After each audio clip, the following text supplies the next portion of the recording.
Bismillahirrahmanirrahim. Assalamualaikum warahmatullahi wabarakatuh. Nama saya Citra Mafazah dari program studi ilmu hadis.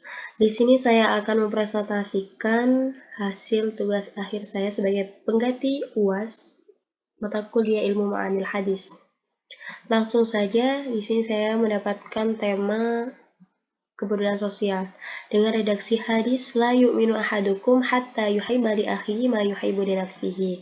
Nah, langkah pertama kita adalah mengecek tentang kesohihan sanad hadis tersebut.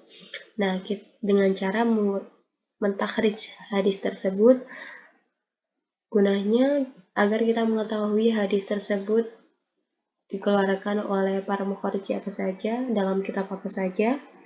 Nah, dengan bertujuan mengetahui sejauh mana sumber hadis tersebut dapat dipertanggungjawabkan keautentikan baik dari segi sanad dan matan. Saya mentakhrij hadis menggunakan beberapa software, yaitu antara lain Maktabah Syamilah, Mawsu'ah, Lidwa Pustaka Jawami, Ensiklopedia Hadis, dan takhrij online. Nah, di sini hasil tabel ini dan nomor-nomor hadis yang saya peroleh dalam software Mawsu'ah. Langsung saja, ini adalah bunyi redaksi hadis dan sanad lengkapnya. Saya mengcopy dari aplikasi Jawami Al-Kalim. Lah, untuk yang berwarna merah itu adalah nama-nama si perawi. Kemudian yang berwarna hijau itu adalah isi redaksi matan hadisnya. Untuk yang blok kuning itu saya mencari di aplikasi Jawami Al-Kalim dengan menggunakan keyword la yu'minu ahadukum hatta. Nah, keluar ini hasilnya 8 mukharrij. Nah, kemudian langkah kedua yaitu i'tibar sanad. Setelah melakukan kegiatan takhrij, kita melakukan i'tibar sanad. Gunanya kita mengetahui jalur sanad-sanad masing-masing mukharrij. Nah, proses penelitian ini bertujuan untuk mengetahui syahid saat adanya sahabat lain atau mutabi perawi selain sahabat yang meriwayatkan suatu hadis yang sama lafadznya, maknanya atau maknanya saja yang sama. Nah, ini skema sanad Sahih Bukhari terdapat 2 jalur di tingkatan ketiga, yaitu setelah Qatadah ada Syu'bah dan Husain Ma'alim. Kemudian di sanad Sahih Muslim juga ada 2 cabang, 2 jalur. Nah, Sunan At-Tirmidzi 1 jalur. Kemudian Sunan An-Nasa'i terdapat 2 jalur juga setelah Syu'bah. Setelah tingkatan ketiga, yaitu tingkatan keempat ada Munatir, Bishr, dan masing-masing punya murid sendiri. Kemudian Sunan An-Nasa'i lagi 1 jalur, Sunan Ibnu Majah 2 jalur. Nah, skema sanad Sunan Ibnu Majah ini sama dengan skema sanad Sahih Muslim. Kemudian sanad Musnad Ahmad, Sunan Ad-Darimi. Nah, keseluruhan dari skema sanad di atas ini 8 mukharrij ini sama dari Nabi sampai kepada Syu'bah itu sama semua rentetan hadisnya. Tapi setelah Syu'bah itu terdapat perbedaan nama perawi. Nah, ini skema gabungannya. Tingkatan pertama yaitu sahabat Anas bin Malik. Terus ada setelahnya Qatadah. Nah, setelah Qatadah tingkatan ketiga ini terdapat 2 jalur. Nah, ini dinamakan hadis aziz, yaitu terdapat 2 jalur, ada Syu'bah dan Husain bin Ma'alim. Nah, Syu'bah sendiri mempunyai 7 murid di dalam hadis ini di tingkatan ke-4. Kemudian tingkatan ke-5 ada 7 perawi, kemudian para mukharrij.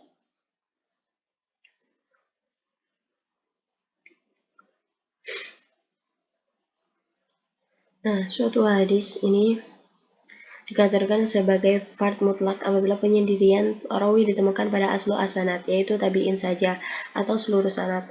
Maka hadis ini apabila dilihat dari tingkat tabi'in Pokok kedua, maka terdapat penyendirian di Qatadah, sehingga hadis ini adalah hadis fard mutlak. Nah, sementara itu suatu hadis dikategorikan sebagai hadis aziz apabila terdapat satu tobako yang didapati dua perawi. Nah, itu tadi ada Syu'bah dan Husain Mu'alim. Nah, sedangkan suatu hadis dikategorikan sebagai hadis masyhur apabila terdapat banyak perawi yang meriwayatkan dalam satu tabaqat, sehingga apabila dilihat dari tabaqat keempat terdapat banyak sekali perawi setelah Syu'bah dan Husain Mu'alim yang berjumlah 8 perawi, dan selanjutnya pada tabaqat kelima terdapat 7 perawi. Begitu. Berikut adalah kritik sanad. Nah, di sini saya membuat tabel yang di situ langsung terdapat keterangan guru murid. Ini saya mengkaji skema sanad Al-Bukhari saja. Nah, Musaddad merupakan guru Bukhari. Yahya merupakan guru Musaddad. Syu'bah, di sini ada Qatadah. Syu'bah bin Al-Hajjaj ini langsung kepada Qatadah.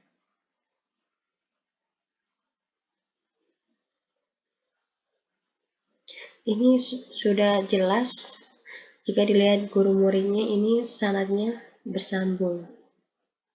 Nah, dari pemaparan data periwayat hadis dari jalur sanad Bukhari, semua periwayat mendapatkan predikat thiqat dari para ulama. Nah, adapun ketersambungan sanad ini dapat dibuktikan dengan adanya hubungan guru murid antar perawi. Nah, untuk soal kualitas sanad jalur Bukhari dan jalur sanad lain, ini bisa dikatakan mutasil, sanadnya bersambung, karena dengan melihat tabel di atas keterangan guru murid sudah disebutkan dengan jelas sesuai rentetan sanad masing-masing, dan hadis ini marfu, disandarkan atau sampai kepada Rasulullah. Nah, dengan demikian penulis menyimpulkan bahwa hadis riwayat Bukhari tentang kemuliaan sosial ini mendapat dukungan dari jalur lain yang semua perawinya itu thiqah, tidak mungkin berdusta, dan sanadnya sampai kepada Nabi yang memungkinkan tidak adanya syadz dan ilat, sehingga derajat hadis ini adalah sahih. Nah, kemudian kritik matan. Di sini saya menginventarisir redaksi matan hadis masing-masing mukharij. Langsung saja kepada penjelasan. Setelah memaparkan inventarisir hadis sumber kitab primer, disebutkan bahwa segi matan hadis ditentukan 3 macam variasi, yaitu matan yang paling mendekati dengan hadis yang diteliti, yaitu penambahan kalimat li akhihi au qala li jarihi, terdapat tambahan au qala li jarihi setelah hatta yuhibba. Nah, sebagaimana ditemukan pada redaksi matan dari Muslim dan Ibnu Majah.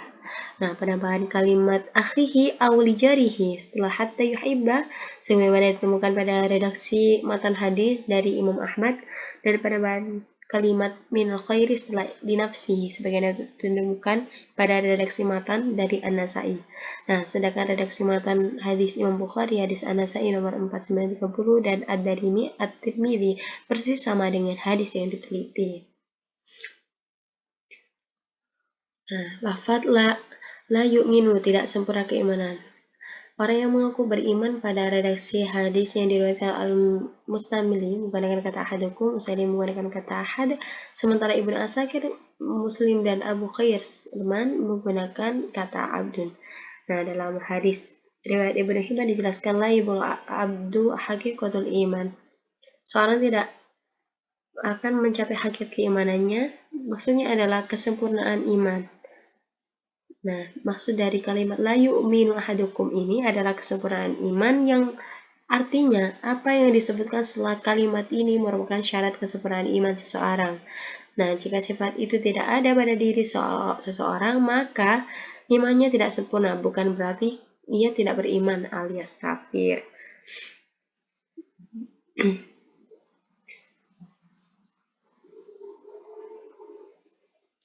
Hadis riwayat Al-Bukhari dan Muslim ini didukung oleh hadis yang ditafsirkan oleh riwayat Ahmad yang bunyinya la yablaghu abdul haqiqatul iman hatta yuhibbu linnasi ma yuhibbu li nafsihi min khairi.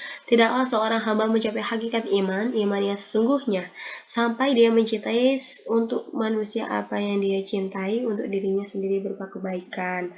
Jadi yang dimaksud kan iman yang dinafikan dalam hadis riwayat atau redaksi Al-Bukhari dan Muslim adalah kesempurnaan iman, bukan pokok iman. Artinya, kalau sampai ada di antara kita yang belum sampai derajat tingkat ini, maka tidak mencintai untuk saudara kita apa yang kita cintai untuk diri kita sendiri. Maka berarti orang tersebut tidak serta-merta menjadi kafir. Bukan berarti dia kafir, begitu. Mengenai pemahaman mengenai hadis terkait. Nah, pemakalan menggunakan konsep pemahaman hadis yang dikemukakan oleh Yusuf Al-Qaradawi, di mana beliau menawarkan prinsip dasar yang memahami al-sunnah dengan sangat ringkas dan mudah.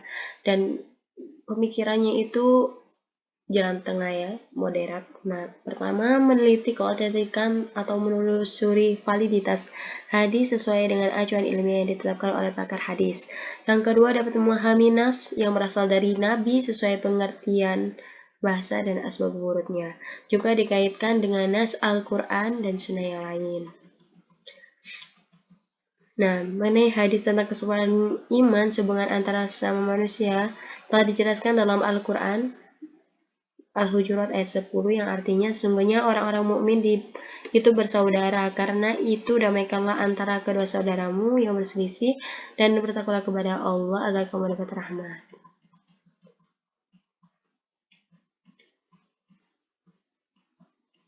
Hadis ini menjelaskan secara jelas bahwa kita sama manusia saling menghargai satu sama lain, seperti kita menghargai diri sendiri.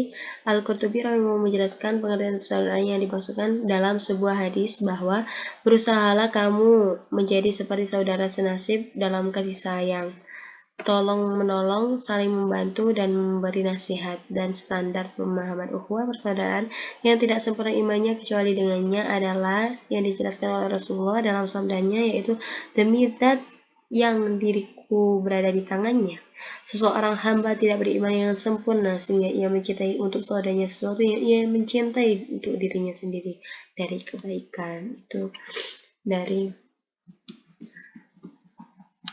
begitu. Oleh karena itu, persaudaraan yang diikat dengan ikatan keimanan kepada Allah seharusnya menyebabkan terjadinya hubungan yang baik dan mau tidak mau harus dilakukan. Seperti halnya yang telah dilakukan dengan keterangan para ahli di atas, bahwasanya semua orang yang beriman kepada Tuhan Yang Maha Esa adalah saudara. Maka demikian persaudaraan tersebut harus selalu terjaga. Nah, sekian dari saya. Bila ada kurangnya, mohon maaf. Sekian. Wassalamualaikum warahmatullahi wabarakatuh.